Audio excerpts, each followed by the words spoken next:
ওং নমঃ ভগবতে বাসুদেবায়। শ্রীমদ্ ভগবদ গীতা ত্রয়োদশ অধ্যায় প্রকৃতি পুরুষ বিবেক যোগ। হরে কৃষ্ণ। আজ আমরা প্রকৃতি পুরুষ বিবেক যোগের 28 নম্বর শ্লোকটি শুনব।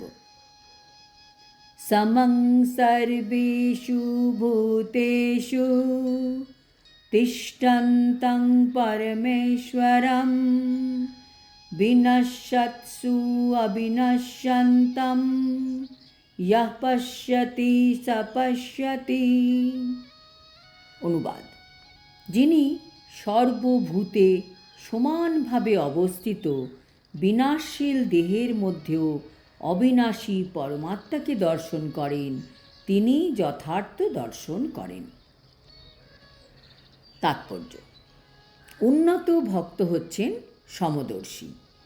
তিনি প্রতিটি জীবের মধ্যে পরমাত্মাকে দর্শন করেন। তার দর্শনই হচ্ছে সঠিক। প্রত্যেকটি জীবের মধ্যে আত্মা আছে। আত্মা থাকলেও প্রতিটি আত্মার রূপ আলাদা, কিন্তু তাদের সাইজ একই থাকে। কিন্তু যখন আমরা প্রত্যেক জীবের মধ্যে যে পরমাত্মা থাকেন তাকে জানতে পারব, ততক্ষণ আমাদের দর্শন সমদর্শী হবে না। যখন আমরা জানব যে প্রত্যেক জীবের মধ্যে পরমাত্মা আছেন, তখন আমাদের দৃষ্টি সমদর্শী হবে। তখন আমাদের দর্শন ত্রুটিপূর্ণ হবে না। এখন আমাদের মনে প্রশ্ন হচ্ছে, পরমাত্মাকে কিভাবে দর্শন করব? প্রথমত জ্ঞানের মাধ্যমে, জ্ঞান চক্ষুর দ্বারা। জ্ঞান চক্ষু কিভাবে লাভ হবে? বিভিন্ন শাস্ত্রগ্রন্থ, ভাগবতম, ভগবদ্গীতা ইত্যাদি অধ্যয়ন করার মাধ্যমে আমরা জানতে পারছি প্রত্যেকটি জীব, প্রত্যেকটি জড় পদার্থ, এমনকি প্রত্যেকটি পরমাণুর মধ্যে ভগবান রয়েছেন। চতুর্ভুজ বিষ্ণু রয়েছেন সকলের মধ্যে। তখন আমাদের কারোর প্রতি হিংসা ভাব থাকবে না, শত্রু ভাব থাকবে না। প্রভুপাদ তাৎপর্যে বলেছেন, সাধু সঙ্গের প্রভাবে যিনি দেহ, দেহী বা জীবাত্মা ও জীবাত্মার বন্ধু, এই তিনটি তত্ত্বের সমন্বয় দর্শন করতে পারেন, তিনি যথার্থ জ্ঞান লাভ করেছেন। যে পারমার্থিক বিষয়ে প্রকৃত তত্ত্বজ্ঞের সঙ্গ করে না, সে এই তিনটি বস্তু দেখতে পায় না।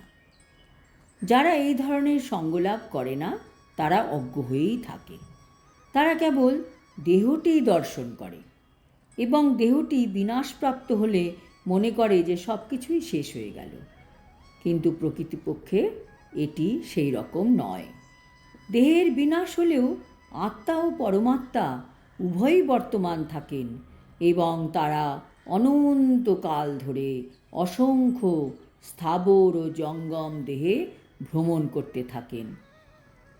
পরমেশ্বর, এই সংস্কৃত শব্দটিকে কখনো কখনো জীবাত্মা বলেও অনুবাদ করা হয়, কারণ আত্মা দেহের প্রভু এবং দেহের বিনাশের পরে সে অন্য আরেকটি রূপ গ্রহণ করে।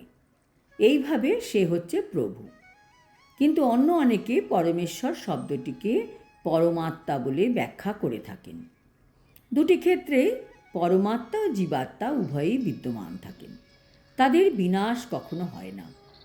এইভাবে যিনি দর্শন করতে পারেন, তিনিই হচ্ছেন প্রকৃত তত্ত্বটি তিনিই দর্শন করতে পারেন। আজ এই পর্যন্ত। এর পরের শ্লোকে ভগবান বলবেন কিভাবে একজন সমদর্শী ভক্ত পরম গতি লাভ করতে পারেন। হরি ওম তৎসৎ। হরে কৃষ্ণ।